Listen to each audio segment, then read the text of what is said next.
Alrighty, here he is, Deluxe Beast Hunter's Smokescreen. This is him all armored up with his quill armor and his electro net launcher. The net launcher just pulls off the top, just like that. Flings across the room, whatever. It doesn't like you. But no, it's just a missile launcher with a net on it. We'll get into some cool stuff about it in a little bit. Here's the car with the Shadow Quill armor.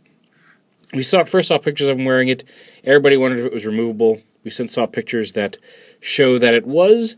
What's interesting to me is that it's actually, if you watch this, it is just this. It's just rubber. It's not even like a stiff plastic. Very easy to pop right off because it's just this really, really rubbery junk.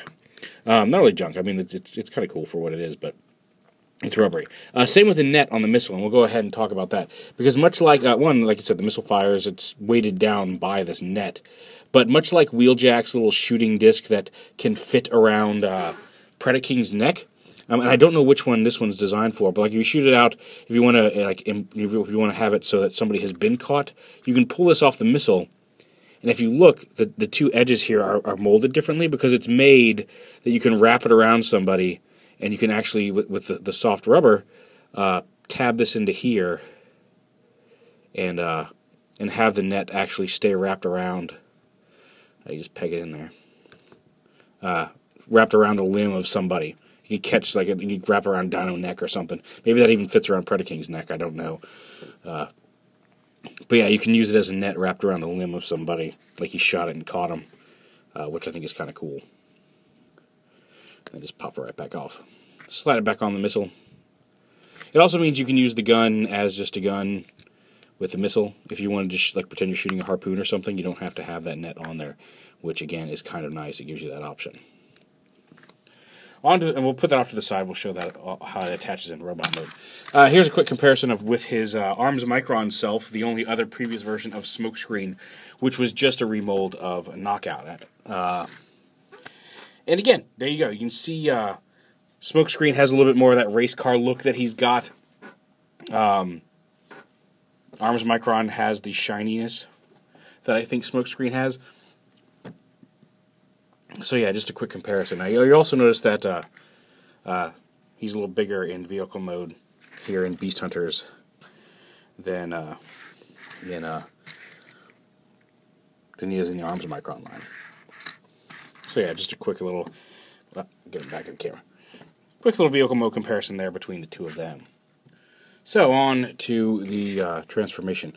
You can kind of see where some of his parts are underneath. Here's his head, back part of his chest plate, his legs down here. And this is where it gets kind of interesting. There's some really neat stuff going on here with him. Now when you start off, it helps if you open this up. Pop these... I'll pop the front part of the hood up off here. Up. And unpeg it from here. And lift it up. And unpeg the arm. Just unpeg one side of this. Lift it up. Bring this out and around. And then same over here. Lift up the hood. Bring it up. Bring the other roof part out and around like this. Those are his arms. You can see they're kind of floppy. They kind of have to be for transformation. They peg in a little tightly once you get everything together. There's a lot of joints that are loose, but they're only loose during the transformation. It just feels like, oh my god, that's way loose, and it really kind of needs to be for the ease of transformation. But I've gotten used to it over the course of the day. At first it's like, oh, it's a floppy mess, but once you get them all pegged together, he's really not all that floppy of a mess. But yeah, get that open. Pull the front bumper apart to form his shoulders. They kind of rotate out on these hinges right here. Flip his head up and around like this, and then flip the chest panel up. It pegs in here, and it pegs into the front of his neck plate there to lock that in place. You want to make sure that comes down low enough to peg into the chest plate here, like that. Actually, before you do that, I'll take it back. There's some pegs here that you want to line up with the gaps in his wheels. You want to make sure that you're not... you don't just want to fold this in. You want to make sure this pegs all the way into the wheel like that. That holds the arm on. So yeah, line up one of those holes there, and then peg this up in here, just like that. Then the arms you take, the kibble here just kind of folds around to the back of the arm. Bring it like this, just like that. You can kind of see there's a gap here. You just take the arm cable and fold it all the way around, plug it into that, and it goes around to the back of the arm. And then this strut right here, you want to lift up into the shoulder blade to bring his arms all the way up into those shoulder pads, and that kind of holds all that together very well. Then the doors, you lift up.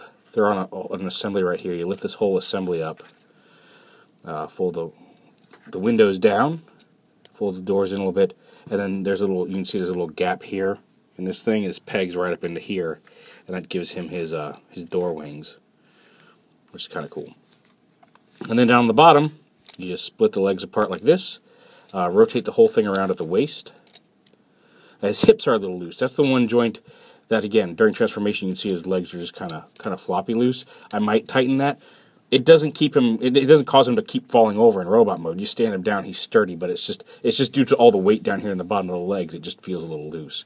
Again, all those loose joints up here are now solidly, as you can see, pegged in up here, so it's not floppy. It's when you're transforming him, he just feels really floppy. When you get him in robot mode, he's actually pretty solid. Once you get that around, you want to take the foot, which is this whole piece, and bring it down like this. This bumper right here, it'll automatically do it, but you can, if you want to make it easier, lift that up like that, and then bring the whole foot down around like that. And then this piece rotates around the shin, and this little tab goes right into a little slot here behind the wheel. Now you may need to just want to make sure that gets in there. And locks into place. And there is Smokescreen in robot mode. Pretty cool. I think there are two drawbacks to him, I think, in this form. One, like the legs don't bother me so much, but all this stuff behind his forearms does. If you look at him from the back, he's got these giant panels there on the back of his arms. They fold away as best they can, and it makes for a really neat transformation, but it is there. And my other problem is that if you look at him from the side, the wings are there, but he looks kind of flat. He looks kind of like somebody smushed him this way. A minor complaint, because he is actually a really cool looking figure. I really like him. A lot of neat stuff going on around with him. And I just dropped his missile launcher into the garbage can, but we got it very easily. So there's his missile launcher. Again, he can hold it in his hand with or without the net. Standard 5mm peg. Now these pegs out here on the side of him were hidden. They're kind of covered up by the doors in vehicle mode, and those there's a couple little holes in the sides of the armor here that allow you to peg this on if you wish to him to have the armor. It pegs onto those little tabs very easily, because again, the soft rubber, and he has his Shadow Quill armor that kind of comes up over his head. Entirely up to you how you want to do it. Although it looks like, honestly, let me try something here, because these slots here that go around the windows, I wonder if you could tab it on like this and have those slots go over the doors. Okay, no, that's not going to work. I was thinking maybe you could have the doors slot up into where the headlights go and have it kind of stick up on them like that. I guess you could. I mean, it's rubber. It's soft enough that you can do whatever you want with it, really. But I thought maybe there's a way of attaching it from behind him so it looked kind of like he had like a rim of spikes over his head. But no, it is supposed to go on the way I just showed it. And like I said, it's nice that they gave us the ability. Like they gave him the Beast Hunters look. Everybody's got spikes and weapons and stuff. And yet still gave us a very nice, solid Smokescreen. And again, the wings have a little bit of play in them too. He's really cool looking. He's missing the red on his head, and that's something I'm probably going to add later. I believe on a show model these should actually be dark. They shouldn't be red like this. So there's some paint apps that are a little weird, but there you go. And again, here he is with his Arms Micron self, just barely, but slightly shorter than his Arms Micron self, which means just like Starscream, he's one of those figures that he has more bulk, but like he's much bigger in vehicle mode and then a little shorter in robot mode. So that's just weird. Seems to be a trend with this wave. But yeah, quick little comparison. I think a lot of people have been waiting for this guy because, for a lot of reasons, like this guy's better than this guy, or which one's going to win the war. And the thing is, like, I think from a purely just representation of Smokescreen on your shelf from the cartoon, a little bit of the edge physicality-wise to the Beast Hunters Deluxe. He's fun. He's got an interesting transformation. He's his own figure. He's not a remold of another one. But I still feel there's a place for the Arms Micron one, especially if you put the Micron on the back as the door wings there. I think that the shininess, like, I think it captures his deco a lot better. And the flashiness and the bright white, because he's a little off-white. You can kind of see he's not perfectly white. He's kind of a slightly grayish white versus the pure white of the Knockout remold. I feel like this one is physically a more show-accurate character, but the Arms Micron captures a lot of his flashiness with the shiny blue and the stripe and like the deco and the shiny stickers all over him. Captures the character of Smokescreen, whereas this one captures the look of Smokescreen a little better. But yeah, I think if you I think you can find a place for both of these on your shelf. I'm really kind of having a hard time saying this one is better than the other.